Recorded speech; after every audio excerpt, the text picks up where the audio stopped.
आप सभी भाई बहनों का आध्यात्मिक ज्ञानात्मक चैनल की ब्रह्म मुहूर्त उपदेश ज्ञान कक्षा में एक बार फिर स्वागत है। आज की चर्चा का विषय है 3 गुणों की 9 स्थितियां। देखिए 3 और 9 शब्द हमने पूर्ण रूप से सफेद रंग से दर्शाया है। इसका अभिप्राय क्या है कि ये जो 3 गुण हैं, जैसे आत्मा नित्य है, परमात्मा नित्य है, ठीक उसी तरह ये जो 3 गुण हैं, तमोगुण, रजोगुण और सतोगुण, ये 3 गुण नित्य बने रहते। यानी सतयुग में भी ये 3 गुण थे, त्रेता युग में भी ये 3 गुण नित्य बने हुए थे, द्वापर युग में, और वर्तमान समय तो देखिए कलयुग चल रहा है। अब कलयुग में भी इन गुणों की स्थितियों में परिवर्तन नहीं आता। देखिए ना आत्मा में पर कभी परिवर्तन आता है, ना भगवान में कभी परिवर्तन आता है, और ना ही इन 3 गुणों में परिवर्तन आता है। अब परिवर्तन किस में आता है? मनुष्य योनि में आता है। पशुओं में भी कोई परिवर्तन नहीं आता, पक्षियों में भी कोई व्यवहार में परिवर्तन नहीं आता, पेड़ पौधे, कीड़े मकोड़े, कीट पतंगे, इनके व्यवहार में कभी भी कोई परिवर्तन नहीं आता। यानी इनके लिए चाहे कलयुग है, चाहे सतयुग है, चाहे त्रेता युग है, चाहे द्वापर युग है, सब युग एक समान है। ये जो युगों की स्थितियां जो बदलती हैं, ये मनुष्य के लिए बदलती हैं। मनुष्य का व्यवहार बदल जाता है, उसके धर्म का एक स्थितियां बदलने लगती हैं जब धर्म सर्वोपरि रहता है। एक बार हमने वीडियो बनाई थी ना, 4 पाई को हमने दर्शाया था। यानी कि जब धर्म 4 पायों पे टिका रहता है तो फिर ये एक पूर्ण स्थिति होती है। हम 4 पाई पे जैसे आराम करते हैं, यानी कि धर्म जब 4 पायों पर एक स्थित सही स्थिति में रहता है तो एक सतयुग की स्थिति होती है। एक पाया हट जाता है या कमजोर हो जाता है तो त्रेता युग की स्थिति आती है। और जब 2 पाए कमजोर हो जाते हैं तो फिर द्वापर युग की स्थिति होती है। अब 3 पाए कमजोर हो जाते हैं, और कलयुग में तो देखिए लगभग 4 पाए ही कमजोर होने लगते हैं, तो एक गिरावट की स्थिति आती है। गिरावट की स्थिति का अभिप्राय फिर हम धरातल पर उतर आते हैं। ये सभी स्थितियां देखिए एक भावार्थ रूप में मैं आपको समझाने जा रहा हूँ। मेरा मुख्य लक्ष्य तो देखिए 3 गुणों के ऊपर है, और इन 3 गुणों की जो मैंने 9 स्थितियां लिखी हैं, देखिए 3 गुणों को भी, 3 शब्द को और 9 शब्द को मैंने देखिए सफेद रंग से दर्शाया। यानी कि इसमें किसी भी प्रकार का कोई बदलाव नहीं आता, चाहे सतयुग हो, चाहे त्रेता, चाहे द्वापर, चाहे कलयुग हो।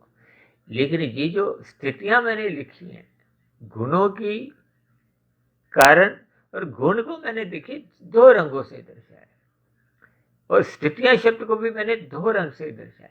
इसका अभिप्राय क्या है कि ये जो 24 घंटे की जो दिन रात आपके हमारे जीवन में चलते रहते हैं, ये देखिए आज की कोई स्थिति नहीं है। ये सतयुग में भी यही थी, त्रेता में भी, द्वापर में भी और कलयुग में भी। यानी कि ये दिन की स्थितियां और रात की स्थितियां तो एक सूर्य के प्रकाश के कारण बनती है। देखिए इन सभी स्थितियों के कुछ भावार्थ आपको हमें अपने जीवन में समझने होते हैं, क्योंकि मनुष्य योनि में ही हम जितना अधिक अपने ज्ञान को बढ़ा लेते हैं।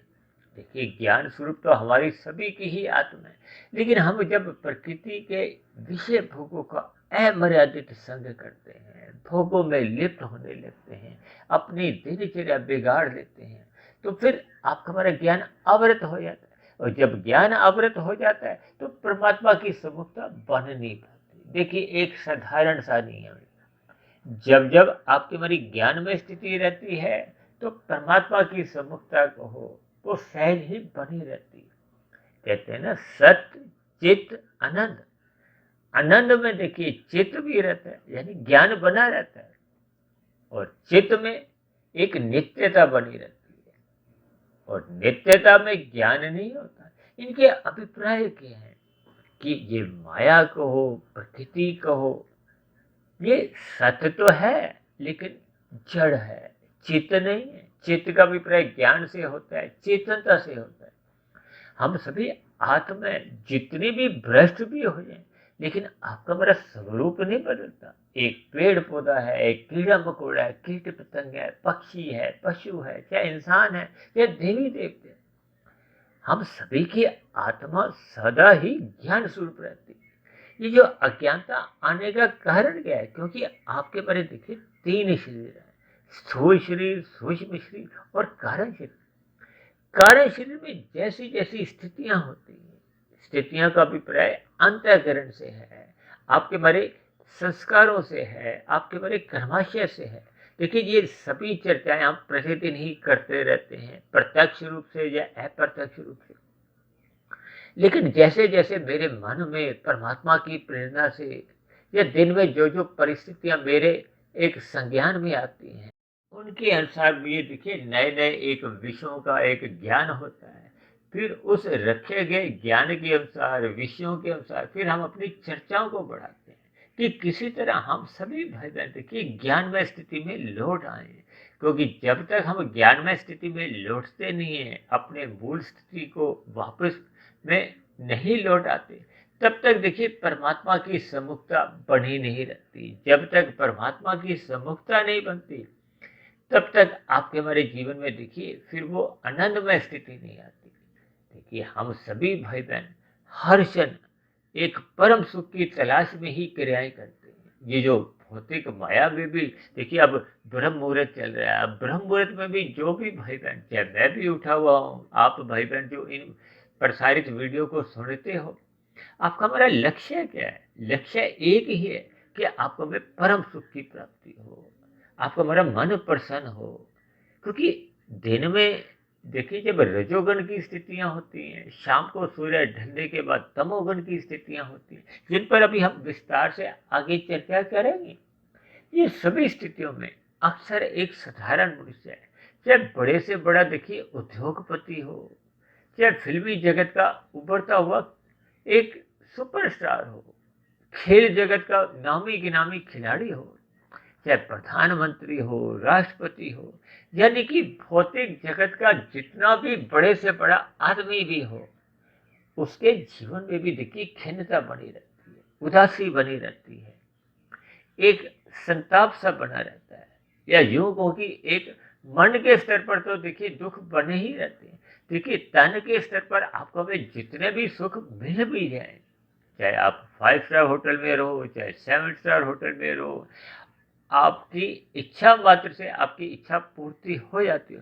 लेकिन मन के स्तर पर देखिए सबकी स्थितियां अलग अलग होती हैं, और मन में तब तक संताप बना रहता है, मन तब तक दुखी बना रहता है जब तक वो परमात्मा से नहीं जुड़ता। देखिए ये माया कहो, प्रकृति कहो, संसारी आकर्षण कहो, ये आपके मेरे स्थूल शरीर को कुछ समय सीमा तक प्रसन्न कर सकते हैं, सुख सुविधा स्वाद सम्मान एक दे सकते हैं। लेकिन मन बुद्धि के स्तर पर कहो, सूक्ष्म शरीर के स्तर पर, ये आपको में प्रसन्नता नहीं देती, खुशी नहीं देती, जब तक आपके मेरे अंतःकरण में सतोगुण की प्रधानता होती है। सतोगुण की प्रधानता होने से ही परमात्मा की सुमुखता बनने लगती है। क्योंकि परमात्मा तो देखिए एक विशुद्ध सतोगुण ही सत्ता है, और ये जो सतोगुणी सत्ता है, ये तो प्रकृति के देखिए 3 गुण हैं। प्रकृति के 3 गुण अपने आप में तो देखिए ये जड़ माने जाते हैं, अंधकार में ही माने जाते हैं। लेकिन उन 3 गुणों में भी क्योंकि अलग अलग स्थितियां हैं, तमोगुण, रजोगुण और सतोगुण, ये सापेक्ष दृष्टिकोण से देखिए सतोगुण की एक प्रशंसा की गई है। और शास्त्रों में तो बार बार कहा जाता है, तमोगुण की निंदा करो, रजोगुण के प्रति उदासीन रहो और सतोगुण की प्रशंसा करो। प्रशंसा का अभिप्राय क्या है कि हमें विशुद्ध सतोगुणी सत्ता से जुड़ना है। और जब तक आपकी हमारी देखिए सात्विक स्थिति मजबूत नहीं होती, तो फिर हम उस विशुद्ध सतोगुणी सत्ता से जुड़ नहीं पाते। ये जो हम अपने मिले हुए जीवन में विभिन्न प्रकार के जो एक कर्म कांड भी करते हैं, हम देखिए सत्संग किस लिए करते हैं? ताकि आपका हमारा सतोगुण बढ़े। उस सतोगुण बढ़ने से फिर आपके में विशुद्ध सतोगुण से आपका हमारा एक संबंध बने। यदि ये संबंध बन नहीं पाता, तो फिर आपके हमारी देखिए दिनचर्या में, आपके हमारी रोजमर्रा में एक उदासी सहज ही बनी रहती है। क्योंकि हमने गुणों शब्द को और स्थितियां शब्द को देखिए सफेद और काले रंग से दर्शाया है। इसका अभिप्राय इस सूर्य के प्रकाश से है, क्योंकि सूर्य का प्रकाश देखिए लगभग 11-12 घंटे देखिए दिन की स्थिति रहती है, और लगभग 11-12 घंटे ही, या यूं को कि आधा स्थिति दिन की होती है, आधा रात की स्थिति होती है। अब रात की स्थिति में देखिए दो गुण प्रधान होते हैं। रात की स्थिति में दो गुण प्रधान होने का अभिप्राय क्या है कि देखिए रात को तो तमोगुण से जोड़ा जाता है, और ब्रह्म मुहूर्त को देखिए सतोगुण से जोड़ा जाता है, और सतोगुण से भी देखिए एक ब्रह्म मुहूर्त से भी जोड़ा जाता है, क्योंकि सूर्य निकलने से पूर्व की जो एक स्थिति है वो विशुद्ध सतोगुण की लगभग ही होती है, उसी को ही ब्रह्म मुहूर्त कहा जाता है, क्योंकि वो सतोगुण गुजरे हुए तमोगुण से भी लगभग प्रभावित नहीं होता, और आने वाला रजोगुण से भी वो प्रभावित नहीं होता।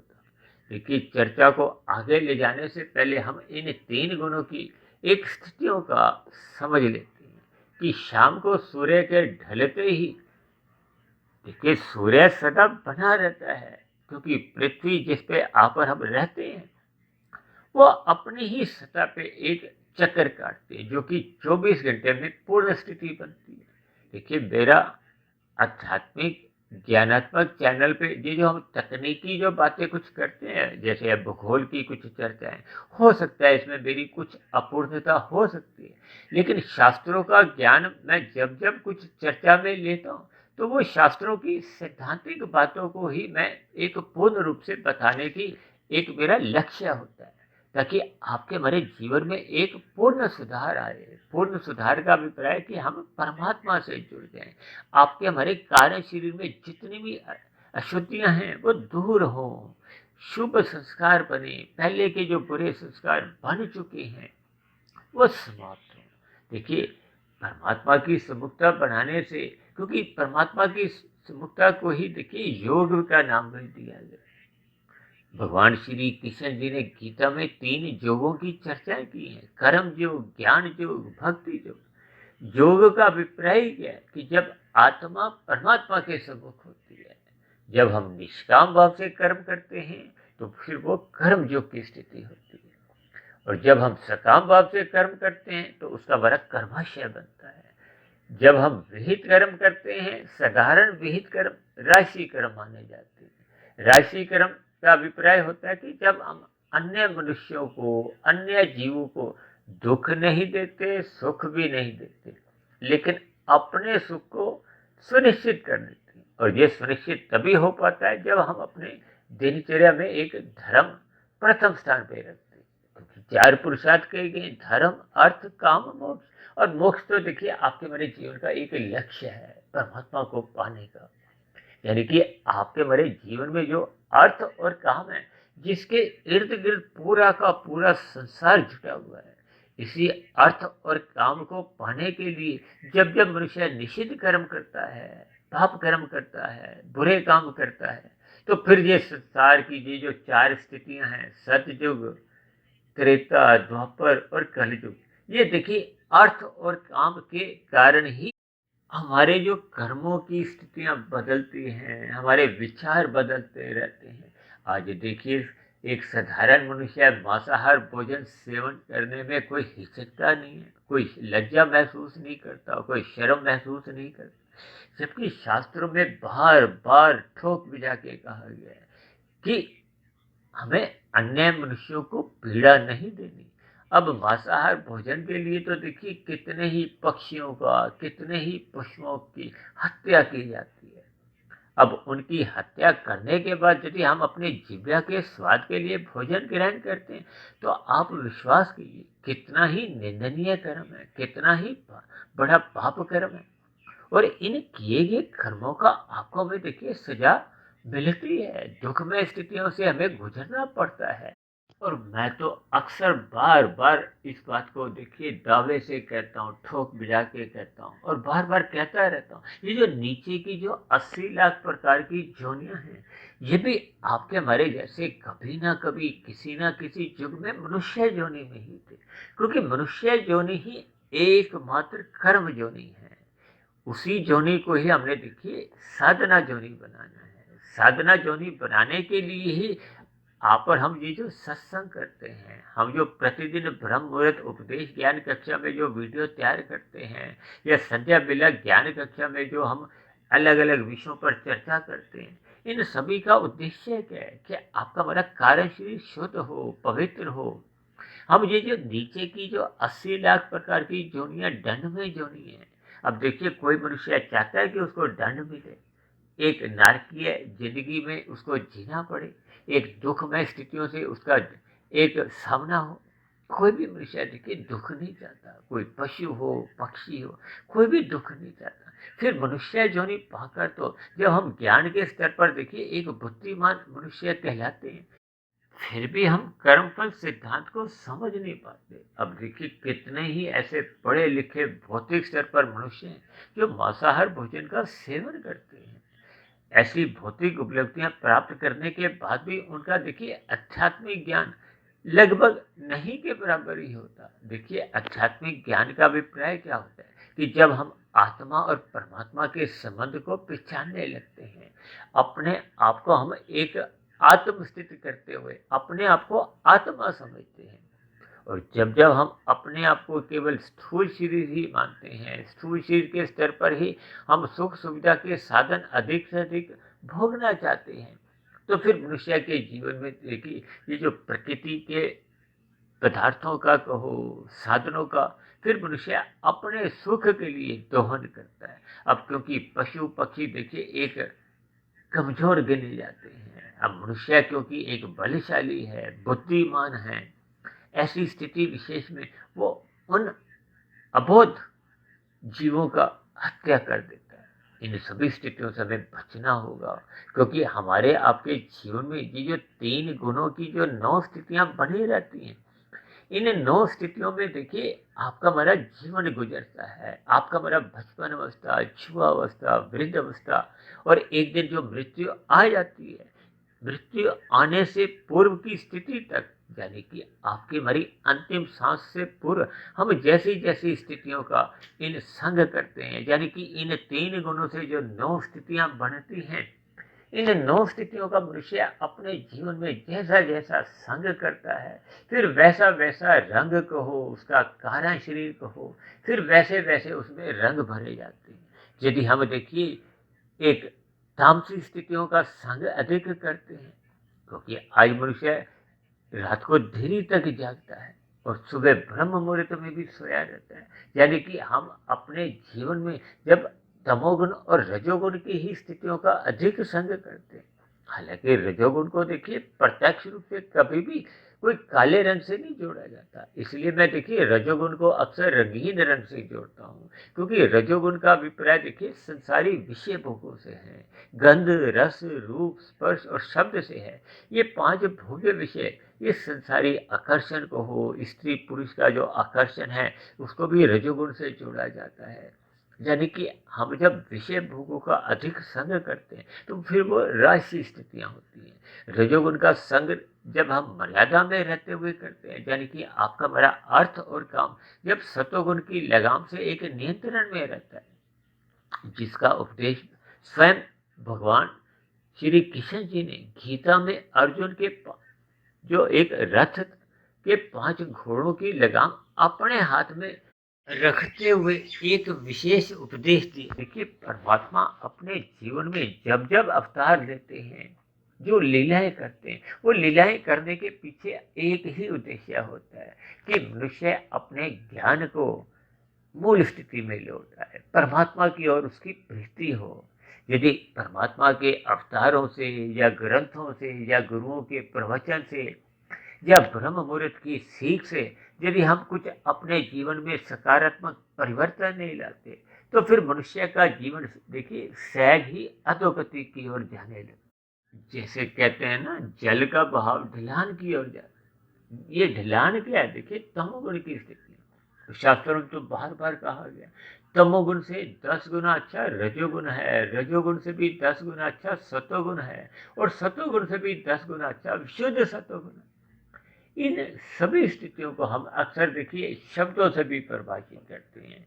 एक, 10, 100, 1000, क्योंकि तमोगुण और रजोगुण 10 गुना का अंतर है, इसलिए हमने तमोगुण को 1 की संख्या, रजोगुण को 10 और सतोगुण को 100 की संख्या, और सतोगुण से फिर जो विशुद्ध सतोगुण है उसको 1000 अंकों से परिभाषित किया। देखिए इन शब्दों के भावार्थ को हमें समझना होगा। ये तमोगुण और रजोगुण की जो एक स्थिति है ये पास पास मानी जाती है। इसका अभिप्राय क्या है कि जब जब मनुष्य संसारी विषयों में उलझा रहता है, संसार में ही अपना समय बिताता है, परमात्मा से विमुख होता है।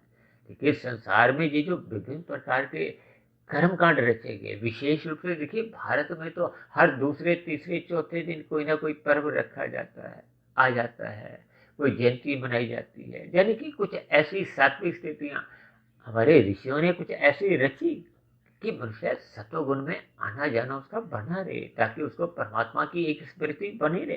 क्योंकि जब जब हम कर्म कांडों को करते हैं तो हम परमात्मा से जुड़ते हैं, हम सतोगुण में स्थित होते हैं। अभी कुछ दिन पहले देखिए नवरात्रों की स्थिति जो हर 6 महीने बाद आती है, भले ही उनका देखिए संबंध एक मौसम के बदलाव से भी माना जाता है, लेकिन परमात्मा से जुड़ने के लिए आपको हमें जब जब जीवन में अवसर आते हैं हमें जुड़ना चाहिए।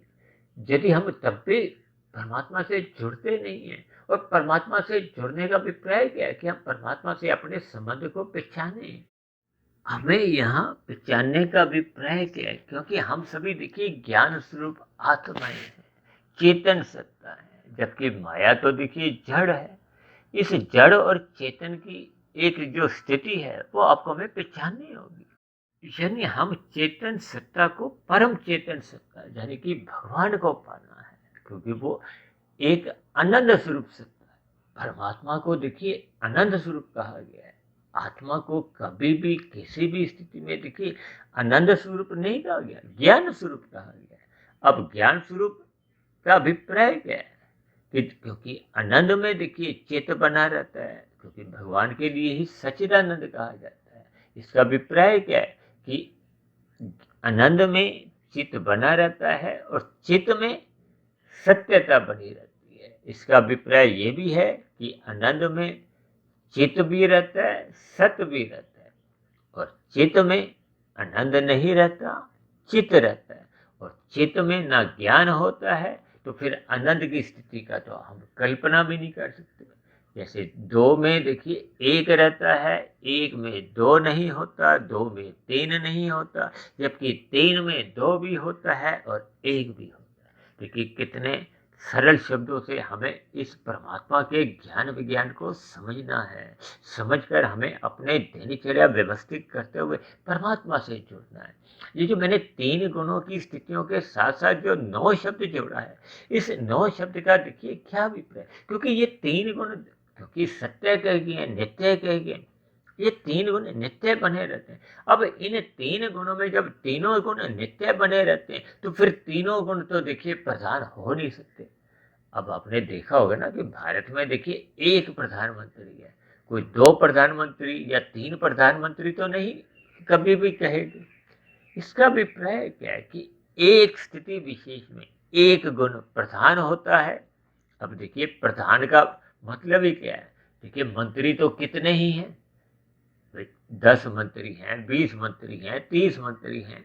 उन मंत्रियों में भी देखिए कोई एक केंद्रीय मंत्री है, कोई राज्य मंत्री है। देखिए मेरा उन सभी स्थितियों से केवल इतने ही अंश में जुड़ना है कि आपको प्रकृति के ये 3 गुणों की स्थितियों का बोध हो। देखिए प्रधानमंत्री एक ही है, इसका अभिप्राय क्या है कि एक गुण सदा प्रधान बना रहता है, दूसरा गुण गौण रहता है, तीसरा गुण अति गौण की स्थिति में रहता है। इसलिए ये 3 गुणों की देखिए अलग अलग 9 स्थितियां बन जाती हैं। देखिए ये बहुत ही सरल एक गणित की स्थिति है। हालांकि हम इन सभी चर्चाओं पे देखिए बीच बीच में हम बोलते रहते हैं, अक्सर हम अपनी चर्चाओं में इन सभी स्थितियों पर देखिए चर्चाएं करते रहते हैं, लेकिन जब हम कोई वीडियो का नाम कुछ रखते हैं तो फिर हमारा एक उद्देश्य होता है कि उस रखे गए वीडियो के नाम के इर्द गिर्द हम एक सही दिशा में पहुंच जाएं, ताकि उस वीडियो के नाम का हम एक स्पष्टीकरण देते हुए आपके हमारे ज्ञान की जो एक स्थिति है उसमें सुधार आए।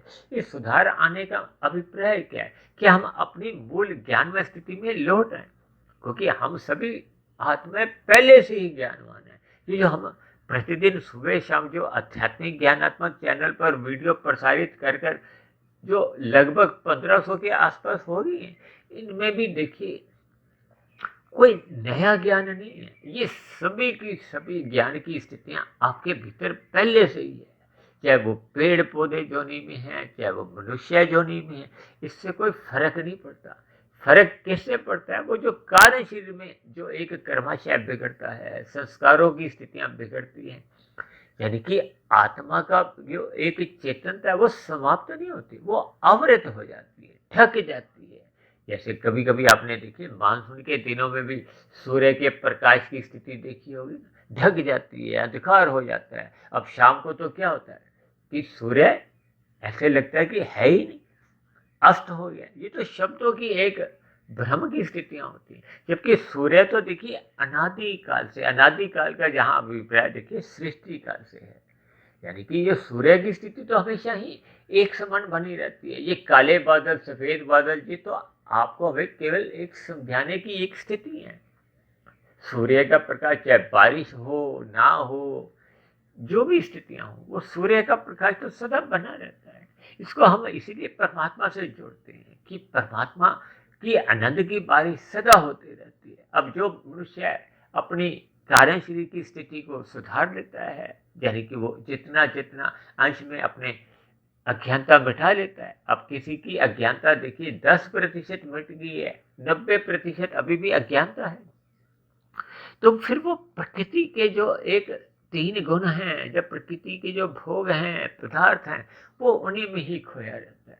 और जब मनुष्य का ज्ञान 50% से अधिक जागृत हो जाता है, तो फिर उसको तराजू का पलड़ा फिर परमात्मा की ओर जाता है, परमात्मा से उसका संबंध बनने लगता है। और जब मनुष्य देखिए 70-80% जाग जाता है, तो फिर परमात्मा के उसके एक निकट के संबंध बन जाते हैं। बहुमत देखिए, जहाँ बहुमत होता है फिर वहाँ आपका हमारा एक दिनचर्या सहज ही बीतती है। अब संसद में भी देखिए प्रधानमंत्री किसका होता है? जिसकी एक संख्या के आधार पर बहुमत होता है। अब जो एक विरोधी पक्ष होता है उसकी तो देखिए चलती नहीं है। इसका अभिप्राय क्या है कि आपके हमारे कार्य शरीर में जिस गुण विशेष का हम अधिक संग करते हैं, फिर उसी का ही एक प्रधानमंत्री का आपके हमारे जीवन काल में राज्य चलता है। वैसा आपका हमारा स्वभाव बन जाता है, वैसी आपकी हमारी दिनचर्या बन जाती है। अब ऐसे कितने ही मनुष्य हैं जिनका देखिए तामसी स्वभाव बना हुआ है। अब वो अपने दिन में कितने ही पाप कर्म करते रहते हैं, उनको ऐसा स्वयं को भी बोध नहीं होता कि वो आज एक दिन में 1,00,000 पाप किए हैं या 1 करोड़ उसने पाप किए। ये इन स्थितियों का बोध मनुष्य को तभी होता है जब वो ज्ञान में स्थिति में होता है। अब जैसे चांद की रोशनी है, तारे की रोशनी है, सूर्य की रोशनी है। देखिए मैं अक्सर तारे की रोशनी को तामसी स्थिति से जोड़ता हूँ। अब तारे की रोशनी में हम देखिए कुछ पढ़ लिख तो सकते नहीं, हम किताब में लिखे हुए शब्दों को ही पढ़ नहीं पाते। तो इसके भावार्थ क्या है कि जब जब हम तमोगुण में स्थित होते हैं, तो फिर हमें ज्ञान में स्थिति हमें कुछ इसका बोध ही नहीं रहता। हम उन्हीं स्थितियों में ही अपने एक मोहनात्मक स्थितियों में ही अपना जीवन व्यतीत करते हैं। और जब थोड़ा देखिए चांद की रोशनी होती है, चांद की रोशनी का अभिप्राय देखिए यहाँ आप पूर्ण चांद से ले लो, पूर्णिमा का चांद ले लो, तो थोड़ी धुंधली स्थिति होती है। आप जब भी देखिए पूर्णमासी का एक चांद निकला होता है, आप सड़कों पे इधर उधर घूमते हो तो आपको काफ़ी हद तक कुछ नजर आता है। ठीक इसी तरह जो जो मनुष्य राशि स्वभाव के हैं, उनको कुछ परमात्मा का ज्ञान कहो, संसार का भी जो एक कमजोरियां हैं वो थोड़ी थोड़ी समझ में आने लगती है। लेकिन क्योंकि धुंधली स्थिति है, धुंध में जैसे हमें अधिक दूरी का नजर नहीं आता। अब परमात्मा तो देखिए दूर हैं। अब रजोगुण देखिए 10 की स्थिति है, तमोगुण 1 की स्थिति है, सतोगुण 100 की स्थिति है। अब 10 से 100 की ही दूरी बनी रहती है। अक्सर मैं देखिए 1 और 10 को पड़ोसी कहता हूँ।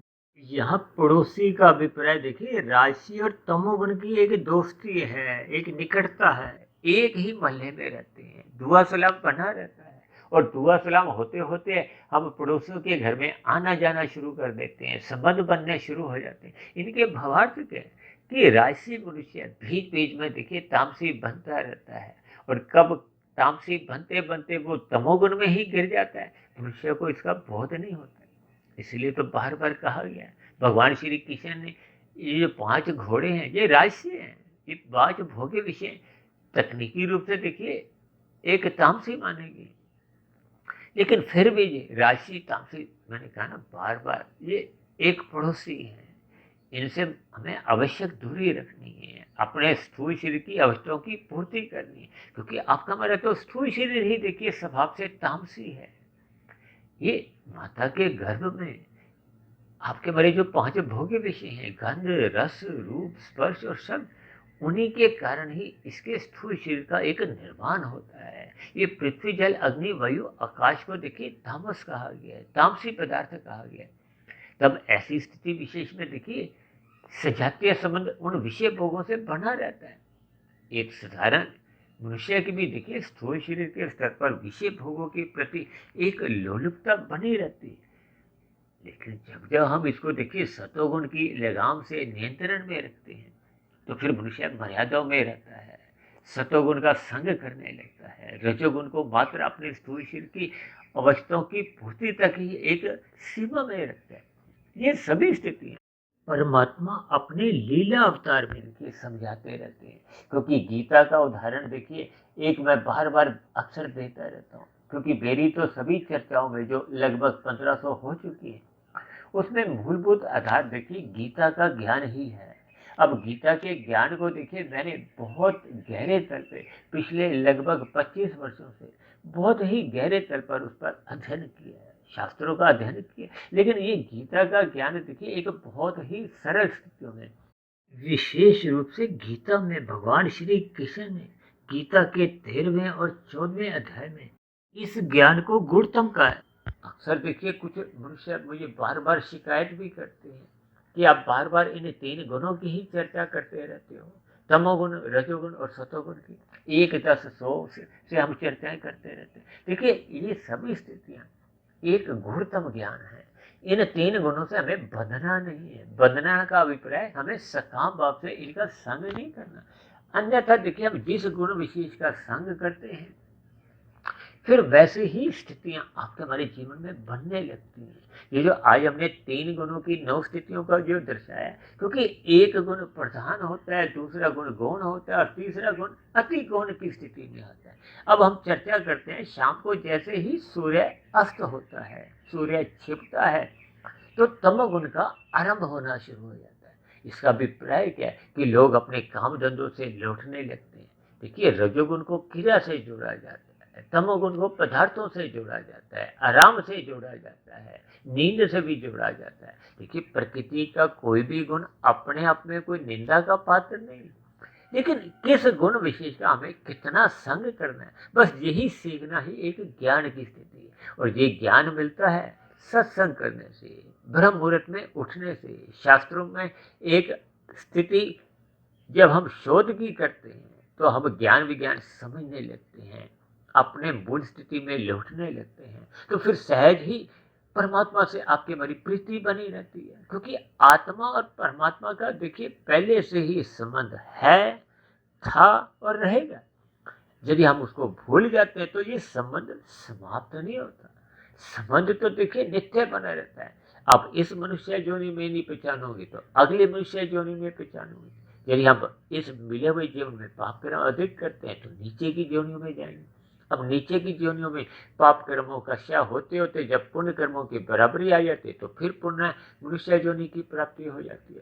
फिर हम मनुष्य योनि में यदि हम सत्संग करते हैं, अपने ज्ञान को बढ़ाते हैं, तो फिर हम परमात्मा के सम्मुख होते हैं, आपकी हमारी अज्ञानता मिटती जाती है। यदि हम फिर उस जन्म में भी फिर विषय भोगों में ही लिप्त होते हैं, क्योंकि ये जो आपके हमारे संस्कार हैं कारण शरीर, ये संस्कार आपके हमारे जीवन को एक गति देते हैं। जैसा आपका हमारा स्वभाव बढ़ जाता है, स्वभाव को, संस्कार को, या जिस गुण विशेष की एक विशेषता कार्य शरीर में बनी होती है, वो सहज ही वो स्थूल शरीर को निर्देशित करती है। अक्सर हम चर्चाएं करते हैं कि कार्य शरीर में जैसी जैसी स्थितियां होती हैं, जिस गुण का प्रधानमंत्री होता है, जिस गुण विशेष का एक प्रभाव बना होता है, देखिए जिसका प्रधानमंत्री होगा उसी के ही तो कानून बनते हैं, वही कानून बनाते हैं। और फिर बने हुए कानूनों का पालन किसको करना है? जनता को करना है। जनता का अभिप्राय यहाँ स्थूल शरीर से है। देखिए कार्य शरीर में जैसे जैसे संस्कार बने होते हैं, संस्कार को हो, स्वभाव को, सब एक ही बात है। वो कार्य शरीर में संस्कारों से मन बुद्धि के स्तर पर फुरने उठते हैं, विचार आते हैं, वृत्तियां जागती हैं। और वो उठे हुए फुरने को हो, वृत्तियां को हो, वो स्थूल शरीर को फिर वो निर्देशित करती है, वो भद्य कर देती है। क्योंकि स्थूल शरीर तो अपने आप में देखिए एक यंत्र है। अब यंत्र में अपनी बुद्धि नहीं होती, उसको तो जैसे जैसे मन समझाता है। देखिए इनके भावार्थ आपको भी मन बुद्धि द्वारा समझने होते हैं। अब इन 5 ज्ञानेंद्रियों के ऊपर, कर्मेंद्रियों के ऊपर एक मन की शक्ति है। और मन क्योंकि फिसल जाता है, कहते हैं ना मन ही बंधन का कारण है, मन ही मोक्ष का कारण है। परमात्मा में लग गया तो मोक्ष की स्थिति की ओर ले जाएगा, संसार में लग गया तो ये बंधन रूप में आपको बांधता जाएगा। इसलिए तो मन के ऊपर क्या है? बुद्धि। भगवान श्री कृष्ण ने लगाम को क्या कहा है? मन। और लगाम जिसके हाथ में होगी वो बुद्धि है। और बुद्धि यदि आपकी हमारी सात्विक होगी, हम ब्रह्म मुहूर्त में उठेंगे, परमात्मा की शरणागति रहेंगे, तो आपकी हमारी बुद्धि सात्विक बनी रहती है। और यदि ये बुद्धि ही राजसी बन जाती है तो राजसी बुद्धि बनते ही मन और बुद्धि में दोस्ती हो जाती है। अब मन और बुद्धि दोनों जब राजसी होंगे तो आपको हमें संसार अच्छा लगेगा, संसार को पाने की आप ये हमारी इच्छाएं बनी रहेगी। फिर हम स्थूल शरीर को वैसे वैसे दिशा निर्देश देते हैं। वो दिन में फिर आपका हमारा स्थूल शरीर 2 के 4 बनाता है, 4 के 40 बनाता है, 4,000, 4 लाख करोड़। अब संसार में आप देखो ना, ऐसे कितने ही मनुष्य हैं जिनके पास देखिए 4,000 करोड़ नहीं, 40,000 करोड़ नहीं, 4 लाख करोड़ भी पड़ा हुआ है, लेकिन फिर भी उनकी दिनचर्या अभी भी भाग रही है। अब भागते भागते देखिए स्थूल शरीर तो एक दिन थक जाता है। थकने का भी प्राय वृद्धावस्था से है। वृद्धावस्था में थकते थकते एक ऐसी स्थिति आ जाती है जब मनुष्य की मृत्यु हो जाती है। मृत्यु के होते ही स्थूल शरीर, सूक्ष्म शरीर, कारण शरीर, आत्मा, परमात्मा, इनके संबंधों में देखिए एक दरार आ जाती है। क्योंकि मृत्यु किसकी होती है? स्थूल शरीर की होती है।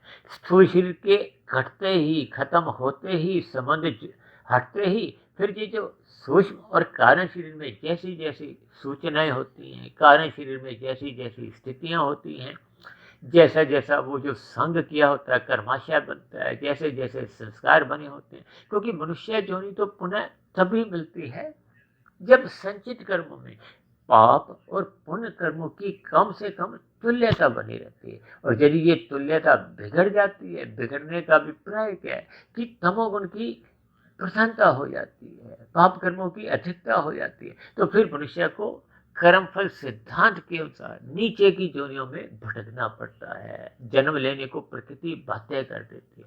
देखिए मनुष्य जोनि को ही एक स्वतंत्र जोनि कहा गया है। आप और हम स्वतंत्र हैं कि हम तमोगुण का संग करें, चाहे हम रजोगुण का संग करें, चाहे हम सतोगुण का संग करें। परमात्मा आपको हमें कोई एक जबरदस्ती नहीं करते कि नहीं आपने सत्संग करना है। आपको हमें माल में घूमने से मना नहीं करते, आपको मंदिर जाने की एक प्रेरणा तो देते हैं। लेकिन ये सभी स्थितियां आपके हमारे जीवन में देखिए एक स्वतंत्र स्थिति है। यानी कि मनुष्य अपने जीवन में अपना जीवन बिगाड़ भी सकता है, सुधार भी सकता है। सुधरता है सत्संग करने से। सत्संग करने का अभिप्राय सतोगुण का संग करने से है। ये जो 3 गुणों की स्थितियां हैं, इसमें जब जब हम देखिए सतोगुण का संग करते हैं तो आपके हमारे जीवन में निखार आने लगता है। सतोगुण की नींव जब मजबूत होती है तो उस पर फिर हम देखिए कर्म योग, ज्ञान योग, भक्ति योग की ये जो ऊंची ऊंची इमारतें हैं, इनको हम खड़ी कर सकते हैं। और यदि आपके हमारी देखिए सतोगुण की एक नींव तैयार नहीं हुई, अब रजोगुण के ऊपर देखिए कोई भी कर्म योग की, ज्ञान योग की, भक्ति योग की इमारतें खड़ी हो नहीं सकती। अक्सर आपने देखा होगा कि रजोगुणी मनुष्य का देखिए सतोगुण में मन लगता नहीं है। वो सत्संग में बैठा हुआ दिखाई देता है, वो ऐसी सात्विक वीडियो को सुनता हुआ दिखाई देता है, लेकिन मन के अंदर उसकी एक स्थिति ऐसी बनी रहती है कि कब वीडियो समाप्त हो, कब वो अपना कोई कमेंट लिख दे, या उस वीडियो विशेष के खत्म होते ही उसको एक राहत महसूस होती है। ये सभी स्थितियां देखिए हमारे स्वभाव में बनी रहती है। ये तब तक बनी रहती है जब तक आपका हमारा कारण शरीर में देखिए सत्वगुण की प्रधानता नहीं होती, सात्विक मन बुद्धि नहीं बनती।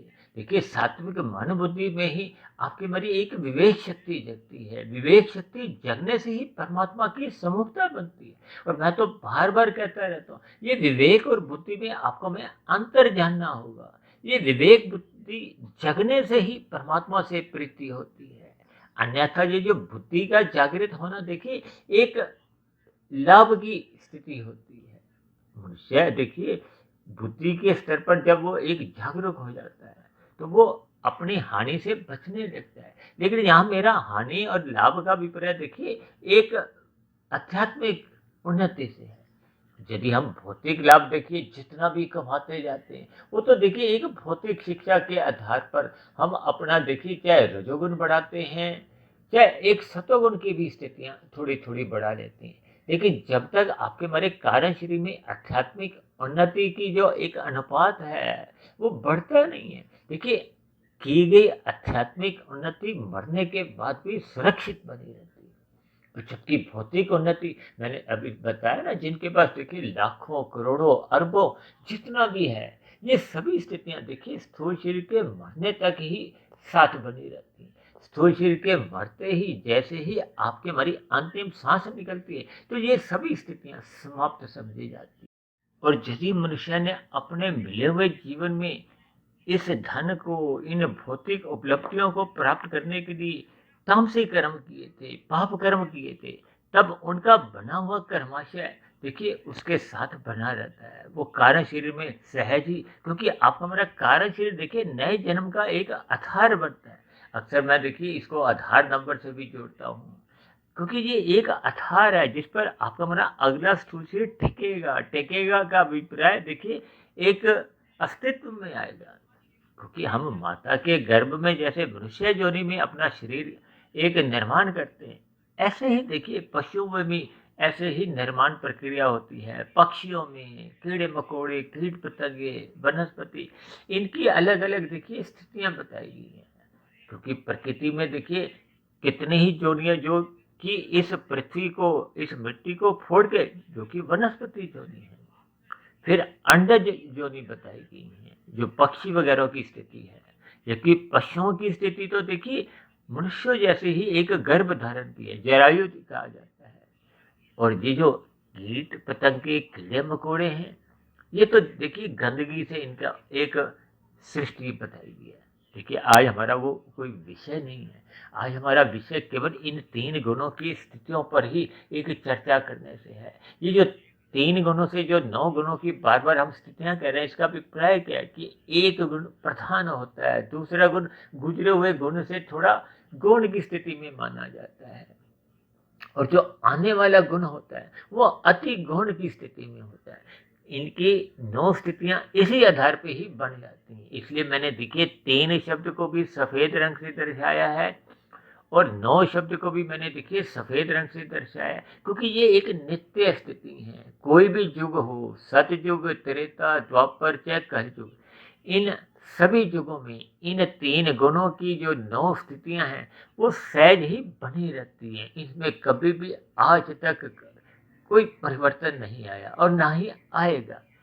अब ये जो 3 गुणों को जो हमने शब्द लिखे हैं ना, काले और सफेद रंग से दर्शाया है, ये 2 अलग अलग स्थितियां हैं। इसको दिन रात से भी आप जोड़ सकते हो, क्योंकि 24 घंटे के देखिए प्रतिदिन की जो एक स्थिति है, मैंने बताया ना लगभग 11-12 घंटे का दिन होता है, 11-12 घंटे की रात की स्थितियां होती हैं। अब ये जो गर्मी सर्दी की भी जो स्थितियां बनती हैं। कभी दिन बड़े हो जाते हैं, रातें छोटी हो जाती हैं, कभी रातें बड़ी होती हैं तो दिन छोटे हो जाते हैं। ये थोड़ी बहुत स्थितियों का फ़र्क आता है। इसलिए तो देखिए हम बार-बार कहते रहते हैं, ये जो ब्रह्म मुहूर्त में एक साधारण बोलचाल में हम जब 4 से 6 कहते हैं तो एक मोटे अर्थों में कहते हैं, साधारण अर्थों में कहते हैं, क्योंकि 4 से 6 में देखिए सभी स्थितियाँ वो उसमें शामिल हो जाती हैं।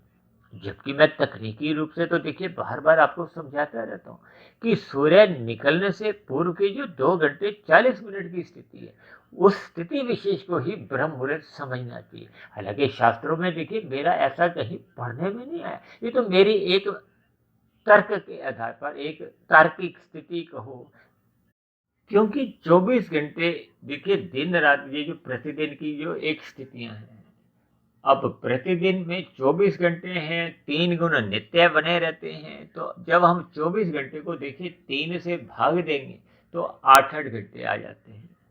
8-8 घंटे की जब आप मिनट बना लोगे, तो फिर 3 गुणों की जो 3-3 स्थितियाँ, यानी कि ये जो 9 स्थिति हैं, या दूसरे साधारण शब्दों में आप यूँ भी समझो कि 24 घंटे को जब हम 9 से भाग देते हैं, तो 2 घंटे 40 मिनट की स्थिति आ जाती है।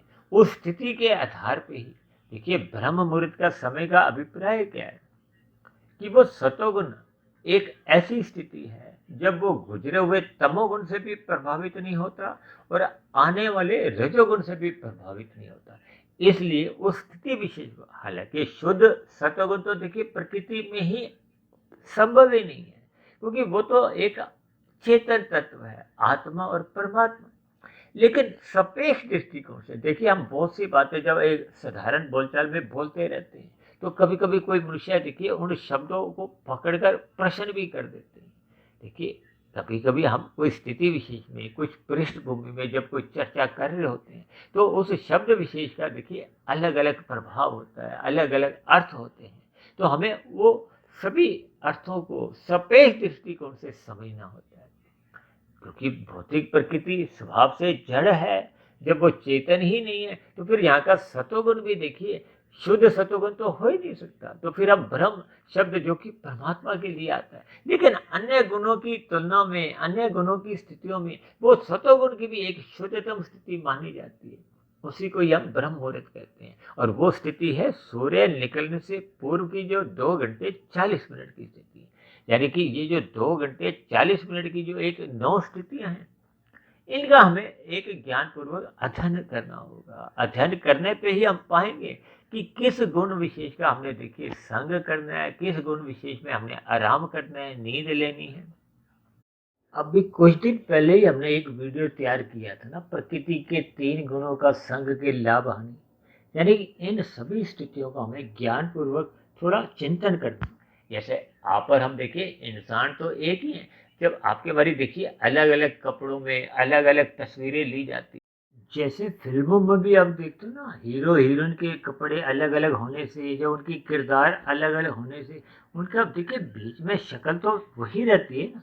ये सभी स्थितियों को हमें समझना होगा। अक्सर आपने ब्याह शादियों में भी देखा होगा कि दूल्हा दुल्हन की देखिए कितनी ही फोटोएं ली जाती है, जबकि दुल्हन भी वो एक ही है, दूल्हा भी वो एक ही है, लेकिन जब उनकी अलग अलग तस्वीरें ली जाती है, उसमें से भी हमें देखिए कोई कोई तस्वीर बहुत अच्छी भाती है। देखिए इन सभी स्थितियों की हमें भावार्थ समझने होंगे। प्रकृति के देखिए 3 गुणों को समझना बहुत ही आसान है, बशर्ते हम उस पर थोड़ा समय लगाएं, उसको हम ज्ञानपूर्वक समझें। हम देखिए प्रकृति के विषय भोगों को ही समझने में रुचि रखते हैं। अब एक साधारण मनुष्य देखिए टीवी के जो धारावाहिक होते हैं, 2-2 3-3 घंटे भी देखते रहते हैं, जबकि उस धारावाहिक के नीचे स्पष्ट शब्दों में लिखा होता है कि ये एक काल्पनिक घटनाओं पर ही आधारित है। ये बात मैं इसलिए कह रहा हूँ क्योंकि मैंने लगभग 3 वर्ष पहले एक वीडियो बनाई थी, मनुष्य के मरने के बाद का अगला जन्म। वो लगभग पौने 3 घंटे के आसपास थी। अक्सर देखिए बहुत गिनती के मनुष्य हैं जिन्होंने उस वीडियो विशेष को आरंभ से लेकर अंत तक एक ही स्थिति में सुना था। अक्सर लोगों ने मुझे कुछ शिकायत भी की थी कि इतनी बड़ी बड़ी वीडियो सुनने का हमारे पास कोई समय नहीं है, जबकि ऐसे ही मनुष्य देखिए अपने जीवन में कितनी बार ही सिनेमा हॉल जाते हैं। सिनेमा हॉल में जाकर देखिए हम 2.5-3 घंटे की फिल्म देखते हैं, जाने में 1 घंटा लगाते हैं, आने में एक समय लगाते हैं। ये सभी स्थितियाँ क्योंकि हमारी उसमें रुचि बनी होती है।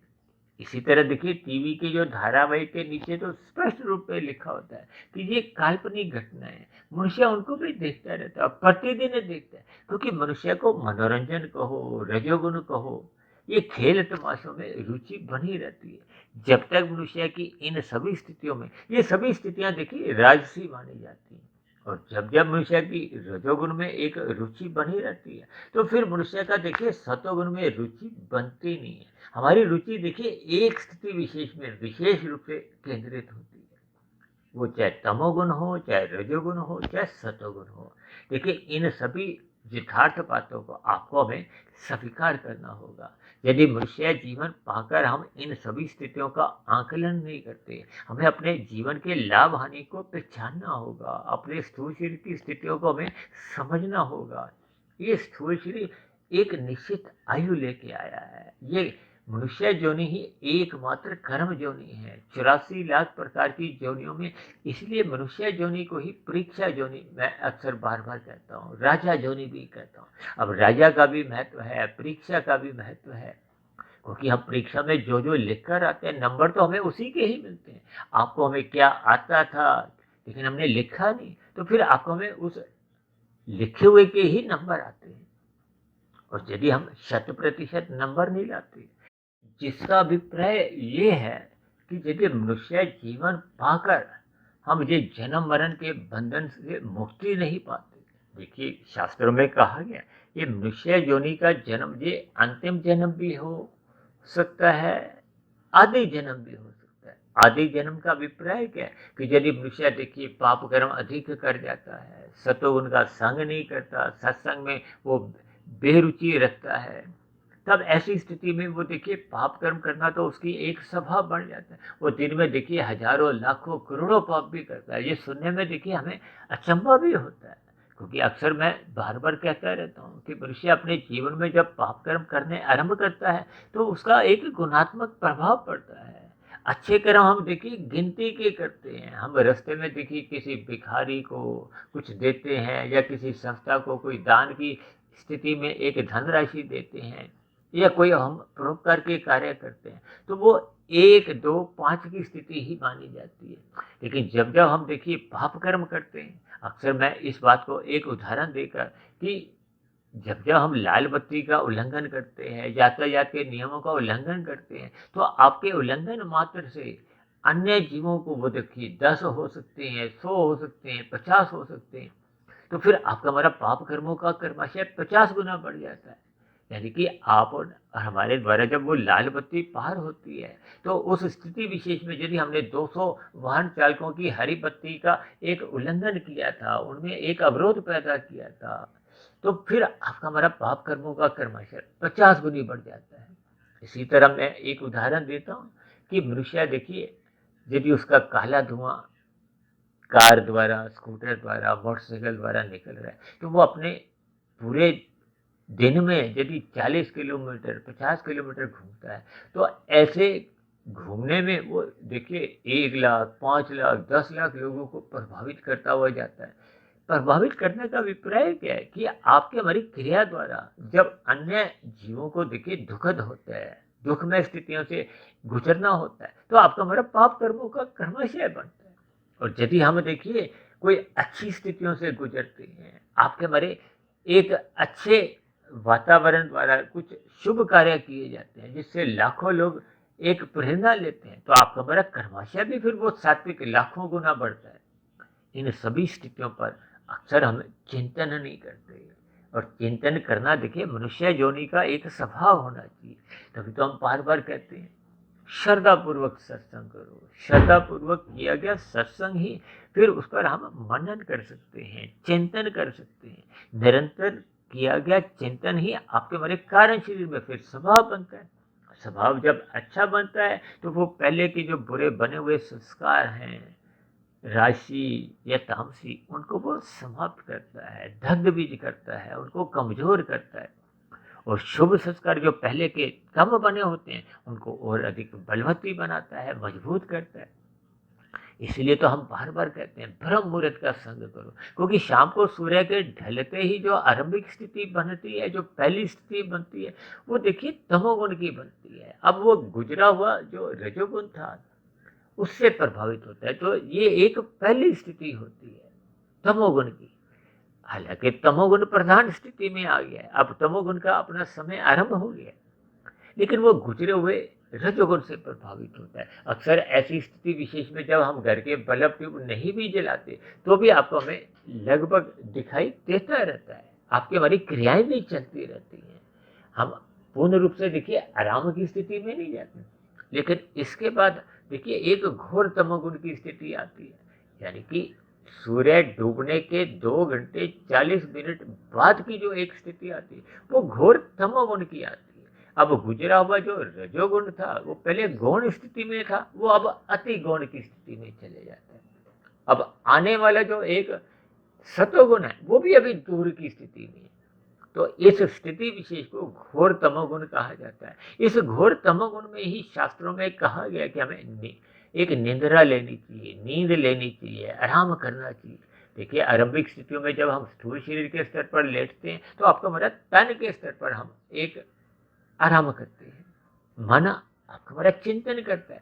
जब मन भी देखिए चिंतन करना बंद कर देता है, चिंतन क्या है, विचार वृत्तियाँ ये जब बंद हो जाती हैं तो फिर मन यानी कि सूक्ष्म शरीर और आपका स्थूल शरीर ये दोनों आराम की स्थिति में होते हैं, तो फिर हम वो नींद का सुख लेते हैं।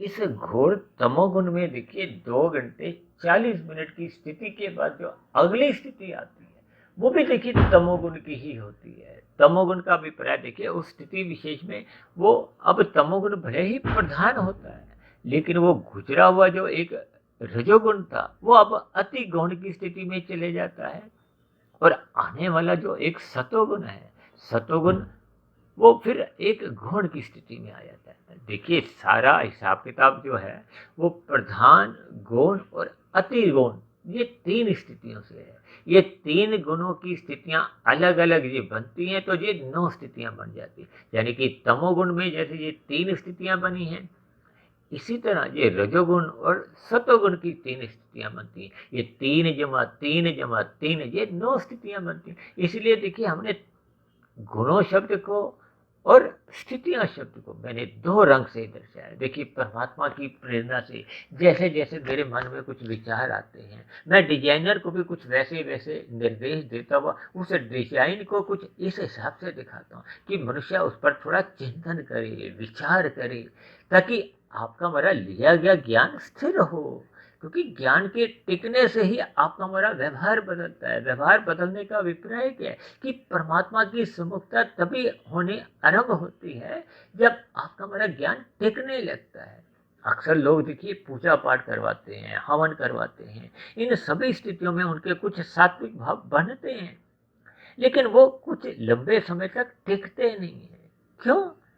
क्योंकि उनका एक स्वभाव है, वो कारण शरीर में जाकर संस्कार नहीं बनता, वो स्थूल शरीर के स्तर पर कर्मकांड करते हुए दिखाई देते हैं। मन उनका आंशिक जुड़ा होता है। जब मन आंशिक जुड़ा होता है तो फिर मन के स्तर पर पुनः चिंतन नहीं होता, क्योंकि स्थूल शरीर को एक माना गया क्योंकि वो तामसी है, मन को, बुद्धि को, सूक्ष्म शरीर को 10 माना गया है क्योंकि वो राजसी मुख्य रूप से है, और कारण शरीर को अक्सर देखिए हम सात्विक इसलिए कहते हैं क्योंकि परमात्मा ने आपको में जो कारण शरीर दिया था आरंभिक स्थितियों में, वो तो देखिए उसमें सतोगुण प्रधान था, रजोगुण गौण था, तमोगुण अति गौण की स्थिति में था।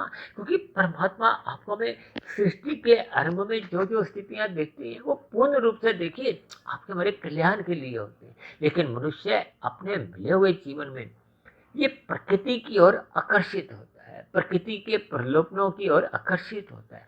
ठीक जैसे आज हम देखिए विज्ञापन की दुनिया में, फैशन की दुनिया में, मॉल में जब घूमने जाते हैं, इन सभी स्थितियों का जब हम संग करते हैं, एक मनुष्य देखिए फिल्म से ही प्रभावित हो जाता है, विज्ञापनों से ही प्रभावित हो जाता है, और दिन में ये राजसी स्थितियाँ जैसे जैसे आपके हमारे जीवन में प्रवेश करती हैं, मनुष्य उनसे प्रभावित होने लगता है। हालांकि प्रभावित होने के कारण कई और भी हैं कि आपका हमारा पहले का कारण शरीर कैसा बना हुआ है, यदि उसमें रजोगुण की पहले ही प्रधानता है तो ऐसे मनुष्य तो बहुत जल्दी प्रभावित होते हैं। जिनका सतोगुण प्रधान होता है उनको इनसे प्रभावित होने में समय लगता है, और जिनका तमोगुण प्रधान होता है वो तो इनसे देखिए प्रभावित क्या, वो तो पहले ही तामसी प्रवृत्तियों में लिप्त होते हैं। देखिए इन सभी स्थितियों की हमें भावार्थ समझनी है। अपने मिले हुए जीवन की 3 स्थितियों का हमें बोध करना होगा। अब ये जो मैंने अभी कहा ना, घोर तमोगुण के बाद जो अगली स्थिति आती है उसमें देखिए तमोगुण प्रधान बना रहता है, आने वाला गुण क्या है, वो सतोगुण है। वो सतोगुण का अभिप्राय देखिए प्रकाश से होता है, ज्ञान से होता है। अब जैसे ज्ञान आएगा, प्रकाश आएगा, तो फिर वो अंधकार को कमजोर करता है। इसका अभिप्राय क्या है कि अब तमोगुण अपने वो घोर तमोगुण की स्थिति से एक कमजोर होने लगता है, और जो गुजरा हुआ रजोगुण था, जो शाम को सूर्य निकलने से पूर्व की जो स्थिति थी, वो अब अति गुण कहलाती है। यानी कि अब हमने तमोगुण के सूर्य डूबने के बाद की जो हमने 3 स्थितियों का वर्णन किया है। आरंभिक स्थिति में देखिए तमोगुण प्रधान था, गुजरा हुआ रजोगुण गौण था, और आने वाला सतोगुण अति गौण की स्थिति में था। दूसरी स्थिति में हमने देखी तमोगुण प्रधान का है, वो घोर तमोगुण है, जिसमें गुजरा हुआ रजोगुण और आने वाला सतोगुण वो प्रभावित नहीं करता। अब तीसरी स्थिति, जब तमोगुण तो प्रधान है और आने वाले गुण सतोगुण से वो कमजोर होने लगा है, और गुजरा हुआ जो रजोगुण है वो बहुत दूर रह गया, इसलिए उसको अति गुण की स्थिति, यानी कि ये तमोगुण की 3 स्थिति। अब हम बात करते हैं अगले सतोगुण की। अब सतोगुण प्रधान स्थिति में है।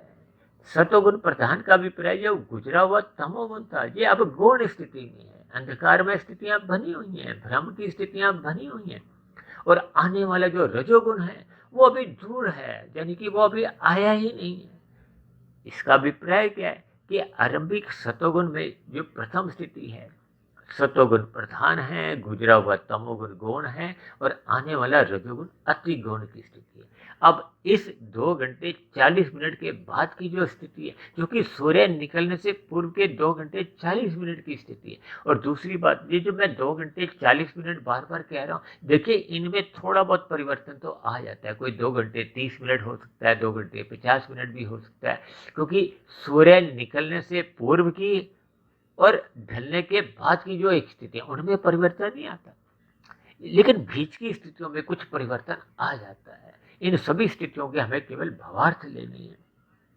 यानी कि जब सतोगुण की जो एक अगली अवस्था आती है, अब सतोगुण देखिए गुजरे हुए तमोगुण से भी प्रभावित नहीं होता, और आने वाले रजोगुण से भी अभी प्रभावित नहीं होता। इस स्थिति विशेष को देखिए ब्रह्म मुहूर्त कहा जाता है। इसी ब्रह्म मुहूर्त की हम बार बार ठोक बिजा के आप सभी भाई बहनों को विनती करते हैं कि ब्रह्म मुहूर्त में उठो। हमारी तो इस जो अभी ज्ञान कक्षा चल रही है, इसका नाम भी देखिए ब्रह्म मुहूर्त उपदेश कक्षा ही है। शाम को जो हम एक विचार रखते हैं वो संध्या बेला ज्ञान कक्षा है। इसलिए इस ब्रह्म मुहूर्त का देखिए शास्त्रों में बार बार कहा गया है। और एक हमने वीडियो बनाई थी ना, जो जागत है सो पावत है, जो सोवत है सो खोवत है। खोना क्या है, देखिए जब मनुष्य जोनि पाकर हम सतोगुण नहीं बढ़ाते, रजोगुण और तमोगुण में ही रहते, तो आपका हमारा मिला हुआ जीवन यूं ही व्यर्थ चले जाता है। क्योंकि मनुष्य जोनि देखिए स्वभाव से भले ही रजोगुणी है, लेकिन सतोगुण बढ़ाने का एक अवसर है। यदि हम अपने मिले हुए अवसर का पूर्ण लाभ उठाते हुए अपने सतोगुण को पूर्ण रूप से शुद्ध कर देते हैं, यानी कि मायातीत की स्थिति बना लेते हैं, अपने कारण शरीर में शुभ संस्कार बनाते बनाते हम बुरे संस्कारों को दग्ध बीज कर देते हैं, तब ऐसी स्थिति विशेष में आपका हमारा कारण शरीर पूर्ण रूप से शुद्ध हो जाता है। कारण शरीर शुद्ध होने का अभिप्राय क्या है, क्या मायातीत हो जाते हैं। तब ऐसी स्थिति विशेष में देखिए स्थूल शरीर की मृत्यु तो सभी की ही आती है, तो फिर स्थूल शरीर की मृत्यु होने पे फिर कारण शरीर में कोई ऐसा कर्माशय नहीं होता, कोई संस्कार नहीं होते जो नए जन्म का कारण बने। तब ऐसी स्थिति विशेष को मोक्ष की स्थिति से जोड़ा जाता है। आनंद की स्थिति से जोड़ा जाता है। फिर उसको भौतिक शरीर की प्राप्ति ना होकर आध्यात्मिक शरीर की प्राप्ति होती है। वो परमात्मा के आनंद में मोक्ष काल में एक लंबे समय के लिए चले जाता है। ये स्थितियां देखिए तभी बनती हैं जब हम ब्रह्म मुहूर्त में उठकर साधना करते हैं। इसलिए ये ब्रह्म मुहूर्त के समय को हमें एक सदुपयोग करना है, अपने मिले हुए जीवन में अपनी दिनचर्या का एक हिस्सा बनाना है। अब इस ब्रह्म मुहूर्त के समाप्त होते ही जो अगले 2 घंटे 40 मिनट की स्थितियां आती हैं, ये भी देखिए सतोगुण प्रधान होती है। लेकिन आने वाला जो अब रजोगुण है वो इस सतोगुण को कमजोर करने लगता है। इसका अभिप्राय क्या है कि हमारे दिन में देखिए घर पे नाश्ते की तैयारी होने लगती है, हम पार्क में जाते हैं या कुछ अपने दिन भर जो हमें कार्य करने होते हैं उस पर थोड़ा विचार करने लगते हैं। तो ये स्थिति में देखिए सतोगुण अभी प्रधान है, लेकिन गुजरा हुआ तमोगुण वो बहुत दूर की स्थिति है, इसलिए वो अति गुण है। और आने वाला गुण क्या है? रजोगुण है, क्योंकि अब हमारे मन में विभिन्न प्रकार की चिंताएं को क्रियाएं करने की एक रूपरेखा तैयार होने लगती है। तो वो आने वाला गुण देखिए रजोगुण वो गौण स्थिति में होता है। अब इस स्थिति विशेष के बाद देखिए फिर रजोगुण एक प्रथम स्थिति में प्रधान स्थिति में आ जाता है। अब रजोगुण प्रधान होने पे गुजरा हुआ जो सतोगुण था वो गौण में चले जाता है, और शाम को जो सूर्य ढलने के बाद तमोगुण का आरंभ होना वो तो अति गौण की स्थिति में पहुंच जाते हैं। इसका अभिप्राय क्या है कि आपकी मरी राशि क्रियाएं आरंभ हो जाती है, और इस स्थिति विशेष के बाद जो रजोगुण आता है वो एक पूर्ण रूप से एक रजोगुण प्रधान होता है, जिसमें देखिए भागदौड़ आप देखोगे दिन में लोग अपने कार्यों को भागदौड़ करते हुए पूरा करते हैं। अब ये जो रजोगुण है ये पूर्ण रूप से रजोगुण है, इसमें पूर्ण क्रियाएं संसार में आपको देखने को मिलती हैं। ये गुजरे हुए सतोगुण से एक अब प्रभावित नहीं होता, वो अति गुण में रहता है।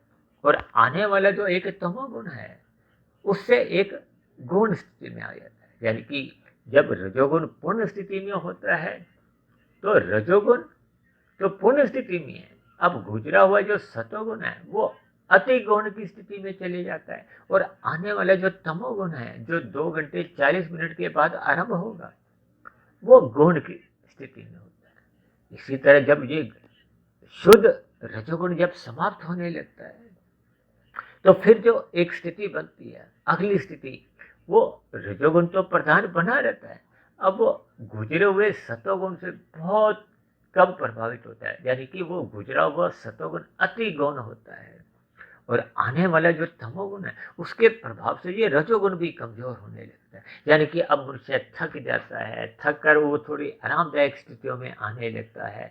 अब वो थोड़ी मौज मस्ती करने के लिए कुछ ऐसी क्रियाओं में भी लिप्त होने लगता है। इन सभी स्थितियों को आप प्रमाद से भी जोड़ सकते हो, आलस्य से भी जोड़ सकते हो। अक्सर मनुष्य देखिए शाम के समय ये जो मादक पदार्थों का सेवन करना आरंभ करने की उसकी एक रुचि जागृत होने लगती है, मोहनात्मक स्थितियां उसको आकर्षित करती हैं। अक्सर आप शाम के समय देखोगे कि ठेकों पर शराब की दुकानों पर लंबी लंबी कतारें लगी होती हैं। अब ये दिन में तो देखिए धन कमाने के लिए पुरुषार्थ करते हैं, लेकिन वो कमाए गए धन को अब वो एक मादक पदार्थों में खर्च करने का उनका एक मन बनने लगता है। वो लाइन में खड़े होने से भी देखिए चूकते नहीं है।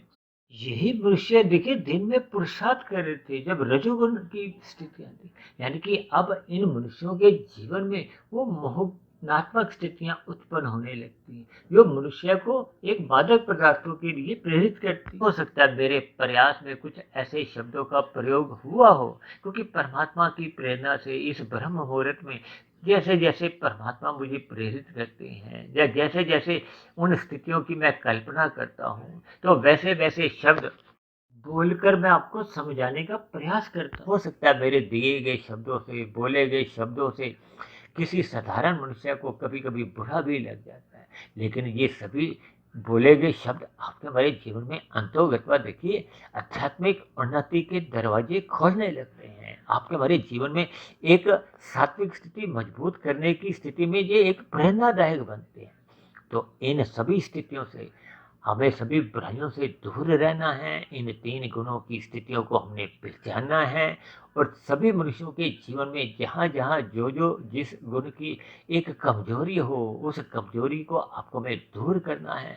यानी कि हमें अपने मिले हुए जीवन में बुराइयों से हटते हुए हमें अपने मिले हुए जीवन के उद्देश्य को समझना होगा। परमात्मा को पाने के लिए हमें सतोगुण का संग करना होगा। रात को जब गुणात्मक स्थितियाँ होती हैं, ये जो अभी मैंने शाम को ये सूर्य ढलने से पूर्व की जो स्थितियाँ बताई हैं, ये सूर्य डूबने के बाद या पहले की स्थितियाँ, ये सब मोनात्मक स्थितियाँ होती हैं। और अक्सर मोनात्मक स्थितियाँ देखिए स्थूल शरीर के स्तर पर ही आँखों में आकर्षित करती हैं। इन सभी आकर्षणों से मनुष्य को बचना होगा, परमात्मा की ज्ञानमय स्थिति को पहचानना होगा, अपने मूल स्वरूप को, आत्मा को हमें पहचानना होगा। और परमात्मा की सम्मुखता बढ़ाने के लिए जो आपको में ये मनुष्य जीवन का अवसर मिला है, इस मिले हुए अवसर का सदुपयोग करते हुए परमात्मा से जुड़ना होगा। परमात्मा से जुड़ने के लिए हमें अपना सतोगुण बढ़ाना होगा, रजोगुण मर्यादा में रखना होगा। रजोगुण मर्यादा में आने पर ही ये जो तमोगुण में गिरने की जो एक स्थितियां हैं, उससे मनुष्य बच पाता है। अन्यथा जब जब मनुष्य देखिए रजोगुण का संग उछल कूद करते हुए करता रहता है, और मैं तो अक्सर देखता हूँ कि मनुष्य रजोगुण के कारण ही तमोगुण में गिरता है। राशि विषय भोगों की पूर्ति के लिए ही देखिए वो छल कपट ठगी हेरा फेरी करता है, अनीतिगत कार्य करता है। इन सभी स्थितियों के हमें भावार्थ समझने होंगे। अपने मिले हुए जीवन में ये जो 3 गुणों की जो 9 स्थितियां हैं, इन 9 स्थितियों में मनुष्य को देखिए सर्वप्रथम रात को जल्दी सोना होगा, ताकि हम मोड़नात्मक स्थितियों में जो आपका हमारा जो हानि होती है, उस हानि से बचना होगा। और ब्रह्म मुहूर्त में उठने का आपको हमें एक प्रयास करना होगा, ताकि हम अधिक से अधिक लाभ कमा सकें। देखिए जब हम अपने उद्योग भी चलाते हैं, तो सर्वप्रथम हम जहाँ जहाँ से हानि हो रही होती है, उस हानि वाली स्थितियों को हम समाप्त करते हैं। और जहाँ जहाँ से आपको हमें लाभ होना होता है, उस लाभ की स्थितियों का हम सदुपयोग करते हैं। ठीक इसी तरह आपका हमारा मिला हुआ जीवन में भी हमने देखिए अधोगति की स्थितियों से बचने के लिए, हानि की स्थितियों से, तमोगुण की स्थितियों से हमें अपने आप को बचाना होगा, और सतोगुण की स्थितियों से हमें अपने आप को जोड़ना होगा। जब ये 2 स्थितियां बनने लगती हैं, तो फिर बीच का जो एक रजोगुण है, वो सहज ही मर्यादा में आने लगता है। इसलिए मेरी आप सभी भाई बहनों से विनती है कि इन सभी स्थितियों का हमें ज्ञानपूर्वक विश्लेषण करना चाहिए। और ये विश्लेषण करने का जो उचित समय है, वो ब्रह्म मुहूर्त का ही समय होता है। तो इन्हीं शब्दों के साथ आज की चर्चा विशेष को अब हम यही विश्राम देते हैं, जो कि पहले ही देखिए 9 गुणों की स्थितियों को समझाते समझाते पहले ही बहुत लंबी हो गई है, जिसके लिए मैं क्षमा मांगता हूँ। लेकिन इन सभी स्थितियों का हमें लाभ लेने के लिए ब्रह्म मुहूर्त में उठना होगा। अपने मिले हुए जीवन में एक सात्विक स्थिति मजबूत करने के लिए, परमात्मा की सम्मुखता बढ़ाए रखने के लिए सतोगुण का ही अधिक से अधिक संग करना अपने जीवन का एक लक्ष्य बनाना होगा। तो ऐसा शुभ लक्ष्य आप सभी भाई बहनों के जीवन में भी बनने लगे। इन्हीं शुभकामनाओं के साथ चर्चा विशेष को अब यहीं विश्राम देते हैं। शाम को फिर मिलते हैं संध्या बेला ज्ञान कक्षा में। तब तक आप अपने आध्यात्मिक मित्र सुधीर भाटिया फकीर को इजाज़त दें। आप सभी भाई बहनों की सात्विक दिनचर्या मजबूत स्थिति में हो, ताकि हम अपने मिले हुए जीवन में लाभ समा सकें। इन्हीं शब्दों के साथ चर्चा विशेष को यहीं विश्राम देते हैं। फिर भी मेरी चर्चा संबंधित आपके मन में कोई प्रश्न उठ रहा हो, कोई मेरी कही गई बातों पे आपको कोई आपत्ति हो, तो आप नीचे दिए गए कमेंट्स बॉक्स पर जाकर अपने प्रश्न, अपने सुझाव या मेरी कही गई बातों पे जो जो आपको आपत्ति लगती हो, उन आपत्तियों को भी आप नीचे दिए गए कमेंट्स बॉक्स पर जाकर बेहिचक लिख सकते हैं। और यदि चर्चा विशेष से आपको लाभ हो रहा हो, तो मेरी आप सभी भाई बहनों से हाथ जोड़ के विनती है कि इन बनी हुई सात्विक वीडियो को आप अधिक से अधिक भाई बहनों में शेयर करो, ताकि समाज में कलयुगी वातावरण में सतोगुणी वातावरण एक बनने लगे, समाज में भाईचारे का वातावरण बने, लोगों में संघर्ष की भावनाएं समाप्त हो, यानी कुल मिलाकर सतोगुणी वातावरण का विस्तार हो, जिसमें हम सभी भाई बहनों का ही सुखमय जीवन बीतने लगे। इन शब्दों के साथ चर्चा विशेष को यही विश्राम देते हैं। आप सभी भाई बहनों का भी वीडियो को ध्यानपूर्वक, निष्ठापूर्वक सुनने के लिए आप सभी भाई बहनों का भी बहुत बहुत धन्यवाद।